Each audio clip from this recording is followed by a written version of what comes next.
ज्यांना मंत्री संत्रीच नाही तर बडे सरकारी अधिकारी खिशात ठेवून काळं साम्राज्य उभं केलं, त्या वासनान ज्योतिषी अशोक खरातचं कांड त्याच्या जवळच्याच 3 माणसांनी केल्याचं उघड झालंय.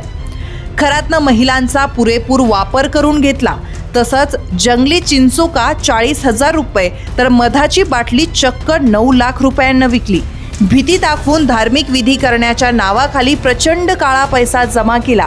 त्यातून राज्यभर शेती जमिनी खरेदी केल्या. साऱ्याच बड्या हस्तींना खिशात घालून फिरणारा खरात सध्या जेलमध्ये खितपत पडलाय. पण त्याला तुरुंगात कुणी आणि कसं पाठवलं हे मात्र रंजक आहे. ऑफिस बॉय नीरज, CA ललित फोफळे आणि फार्म हाऊसवर काम करणारा आचारी या त्रिदेवांनी खरातचा खरा चेहरा जगासमोर आणला.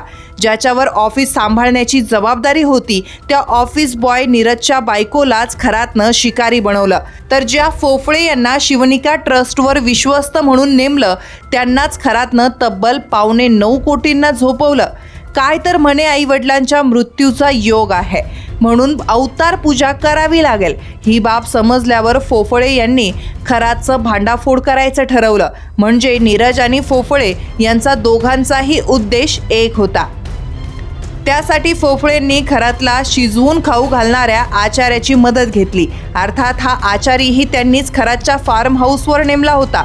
ज्यावेळी खरातला आचारी हवा आहे असं फोफळेंना कळलं त्यावेळी त्यांनी आचारी तिथे पाठवला. हा आचारी खरातच्या बारीक सारीक हालचालींवर लक्ष ठेवत असे. रात्रीच्या वेळी खरात अनेक महिला आणि मुलींना घेऊन येत असे. त्यावेळी तो कॅमेरे बंद करायला लावायचा. पण आचारी मात्र चालाकी करून तसं करत नव्हता. त्यामुळे खरातच्या लीला कॅमेऱ्यात कैद झाल्या. महिला आणि मुलींसमोरच तो दारू प्यायचा, बिछाण्यावरच लघवी करायचा, असं एक ना अनेक घाणेरडं कृत्य तो करीत असे.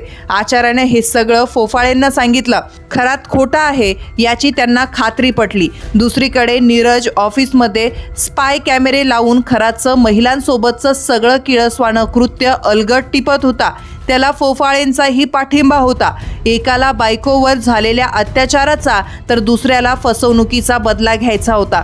पोलिसात काही व्हिडिओ देऊन त्याला अंतिम स्वरूप देण्यात आलं. राजेंद्र जासूद आणि दिनेश परब यांचीही यात मोलाची साथ मिळाली. विशेष म्हणजे खरातनं या दोघांनीही खंडणीच्या गुन्ह्यात अडकवलं होतं.